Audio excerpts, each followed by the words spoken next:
இயேசு உங்களை நேசிக்கிறார். பிரியமானவர்களை, இந்த நாளில் ஆண்டவர் நம்மளோடு பேசும்படியாய் வேதத்திலிருந்து 2 வசனங்களை கூட வாசித்து நாம் கற்றுக்கொள்ளக்கூடிய, கடைபிடிக்கக்கூடிய காரியங்களை பார்ப்போம். அது லூக்காவின் புஸ்தகம் 13வது அதிகாரம் 34வது வசனம் 35வது வசனம் இப்படியாக சொல்லுகிறது. எருசலேமே, எருசலேமே, தீர்க்க தரிசிகளை கொலை செய்து உன்னிடத்தில் அனுப்பப்பட்டவர்களை கல்லறிகிறவளே, கோழி தன் குஞ்சுகளை தன் சிறகின் கீழே கூட்டி சேர்த்து கொள்ள வண்ணமாக நான் எத்தனையோ தரமோ உன் பிள்ளைகளை கூட்டி சேர்த்து கொள்ள மனதாயிருந்தேன். உங்களுக்கோ மனதில்லாமல் போயிற்று. இதோ உங்கள் வீடு உங்களுக்கு பாலாகி விடப்படும். கர்த்தருடைய நாமத்தினாலே வருகிறவர் ஸ்தோத்தரிக்கப்பட்டவர் என்று நீங்கள் சொல்லும் காலம் வருமளவும் என்னை காணாதிருப்பீர்கள் என்று மெய்யாகவே உங்களுக்கு சொல்லுகிறேன்.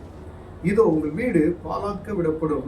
கர்த்தருடைய நாமத்திலே வருகிறவர் ஸ்தோத்தரிக்கப்பட்டவர் என்று நீங்கள் சொல்லும் காலம் வருமளவும் என்னை காணாதிருப்பீர்கள் என்று மெய்யாகவே உங்களுக்கு சொல்லுகிறேன் என்று ஆண்டவராய் இயேசு கிறிஸ்துவே இந்த வார்த்தைகளை நான் சொல்லுகிறதே.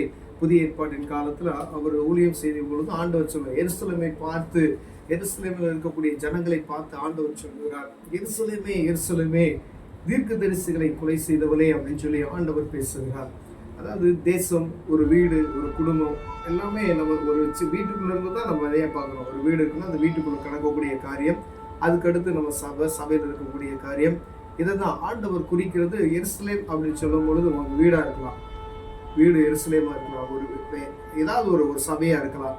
ஏதோ ஒரு காரியத்தை பார்த்து ஆண்டவர் மனம் திரும்புவதற்காக இப்படி சொல்லுகிறதை நாம் பார்க்க வேண்டும். பிரியமானவர்களே, ஏன் அப்படின்னு சொன்னா, கோழி தன் குஞ்சுகளை, ஒரு ஆபத்து வரும் பொழுது கோழி பார்த்துருக்கீங்களா? கோழி வித்தீங்கன்னா உடனே சட்டைகளை பிரிக்கும், உடனே குஞ்சுகள்லாம் போய் என்னச்சுன்னா அதுங்களுக்கு தஞ்சம் அடைகிறதை நான் பார்த்துருக்கோம். நம்ம சின்ன வயசுல நீங்கள் பார்த்தீங்கன்னாலும் இப்போ அவ்வளோ அந்த காரியத்தை நம்ம பார்க்க முடியல. ஆனால் கோழி வளர்க்குற வீட்டில் பார்த்துட்டிங்கன்னா அது தெரியும். அது பூரா என்ன செஞ்சணும், ஒருவேளை கழுகு வருது, இப்படிப்பட்டதான காரியத்தில் ஒரு பயம் வருது, அதுக்கு சூழ்நிலை ஏதோ ஒரு ஆபத்து வரப்போகுதுன்னு சொன்னால் அது சிறகின் கீழே மறைப்பது போல் ஆண்டு என்ன சொல்லுமா, எத்தனையோ தடவை உன்னை கூட்டி சேர்த்து நான் உன்னை பாதுகாப்ப மனதுள்ளவளாக இருந்தேன், ஆனா நீ என்ன செய்யல, அதுக்கு இடம் கொடுக்கல அப்படின்னு சொன்னாங்க.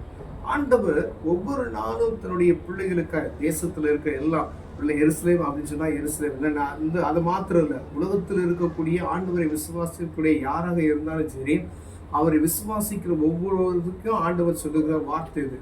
ஏன் அப்படின்னு சொன்னா, ஏதோ ஒரு ஆபத்து வரப்போகிறது. அப்ப கர்த்தருடைய வார்த்தையை நம்ம என்ன செய்யணும், கேட்கணும். தேசத்துல நடக்கலாம், ஆபத்து வரலாம், தேசத்துல நடக்கலாம், கொள்ளை நோய் வரலாம், தேசத்துல ஏதோ ஒரு பஞ்சம் வரலாம், தேசத்துல ஏதோ ஒரு ஆபத்து வரலாம், ஏதோ ஒரு காரியம்.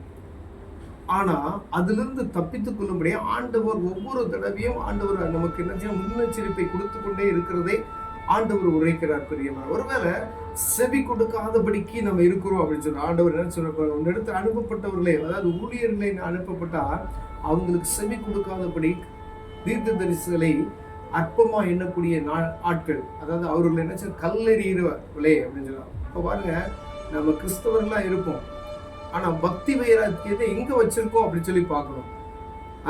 சுவிசேஷத்தை அறிவிக்க வரும் பொழுது அவர்களுக்கு விரோதமாய் கரங்களை எடுக்கிற மனிதர்களை நாம் பார்க்க முடியும். இப்ப அதாவது குடும்பத்துக்குள்ளேயா இருந்தாலும் சரி, ஊருக்குள்ளேயா இருந்தாலும் சரி, தேசத்துக்குள்ளேயா இருந்தாலும் சரி, ஏதோ ஒரு நாட்டில இருந்தாலும் சரி, ஆனா அது கிறிஸ்தவ நாடா இருக்கலாம், கிறிஸ்தவ வீடா இருக்கலாம், கிறிஸ்தவ ஊரா இருக்கலாம். ஆனா தேவனுடைய வார்த்தையை அவர்களுக்கு அறிவிக்க வரும்பொழுது அவர்களுக்கு எதிர்த்து இருக்கக்கூடிய அந்த காரியங்களை நாம் கண்களால் பார்க்க முடியுது, நாம் உணர்கிறோம். இந்த எப்படிப்பட்டதான காரியத்துக்குள்ள நடந்து செல்கிறது நாம் நினைச்சோம், பார்த்து கொண்டு இருக்கிறோம். ஆண்டவர் அப்படிப்பட்டதான ஆட்களுக்கு, அப்படிப்பட்டதான தேசத்துக்கு, அப்படிப்பட்டதான பட்டணத்துக்கு, அப்படிப்பட்டதான குடும்பத்துக்கு, அப்படிப்பட்டதான ஊருக்கு ஆண்டவர் உரைக்கிற வார்த்தையை, ஆண்டவர் சொல்லுகிற காரியங்களை நாம் சரியா புரிந்து கொண்டோமானால் வருகிற ஆபத்துகளுக்கு தப்பித்துக் கொள்ள ஆண்டவர் வழிகளை திறந்து கொடுப்பார். பாருங்க, ஆண்டவர் அதை சொல்றாரு, இதோ உங்கள் வீடு உங்களுக்கு பாலாக்கி விடப்படும் சொல்றாரு. நீ அப்படி ஒரு வேலை இருந்த அப்படின்னா ஆண்டவருடைய வார்த்தைக்கு நீ செவி கொடுக்காதபடி மலட்டு இருதயம் போல நமக்கு காணப்படுமே. ஆனால் அப்ப ஆண்டவர் என்ன சொல்றாரு பாருங்க, உன் வீடு எருக்களம் போல பாலாக்கி விடப்படும்.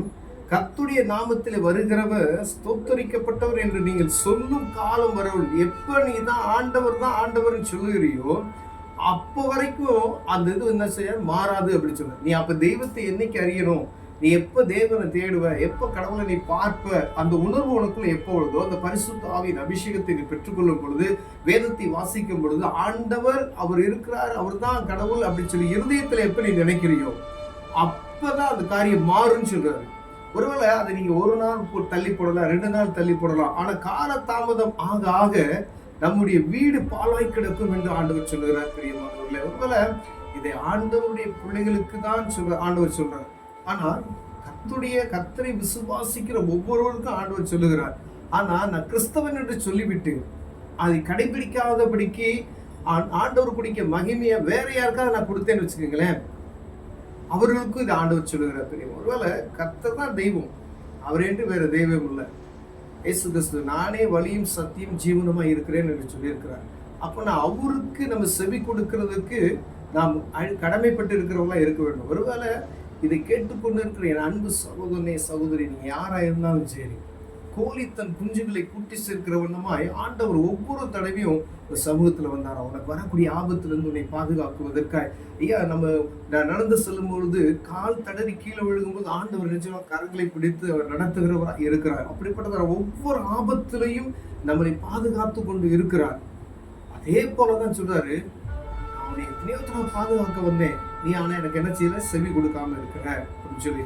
ஒருவேளை இம்மட்டுமாய் நம்மளை கைவிடாதவர் இருக்கிறார் என்பதை இருதயத்தில் பதித்தவர்களாய் அவருக்கு செவி கொடுக்குவார், அவருக்கு பயந்து நடப்போமே. ஆனால் ஆண்டவர் நினைச்சுவார், நம்மளை எல்லா தீங்குக்கு விலைக்கு பாதுகாப்பார். ஒருவேளை இதை பார்த்து கொண்டு இருக்கிற அன்பு சகோதரனே சகோதரியே, வேதத்தில் எழுதியிருக்கிற பிரகாரம் அவருடைய வார்த்தையை கீழ்ப்படிந்து நடப்போமே. ஏன்னா காலம் கடைசியா இருக்கிறது, சமீபமாய் இருக்கிறது. வாசல் படியில நிற்கிறேன்னு சொல்றார், அவர் கதவை தட்டுறார். அப்ப பாருங்க, தூரம் இல்லை, எவ்வளவு சொல்ல முடியாது, நாட்களை எண்ணிக்கொண்டு இருக்கிறோம். அப்படிப்பட்டதான நேரத்துல அவரை நோக்கி பார்ப்ப கர்த்தர் நம்மை ஆசீர்வதிக்க வல்லமையுள்ளவராக இருக்கிறார். கண்ணிலை முழுவதும் ஜெபம் செய்வோம். அன்பின் தகப்பனே, அருமையான நாளுக்காய் ஸ்தோத்திரம் ஆண்டவரே. இப்ப கோழித்தன் குஞ்சுகளை கூட்டி சேர்க்கிறவருமாய் ஒவ்வொரு நாளும் நீ தேடி எங்களை அரவணைக்க வந்து நாங்கள் உதறிவிட்டு கடந்து செல்லு கொண்டு இருக்கிறோம். ஐயா ஆண்டவரே, உங்களை அறிந்து கொள்ள புரிந்து கொள்ள எங்களுக்கு உதவி செய்யும். இயேசுவின் நாமத்தில் பிதாவே, ஆமென்.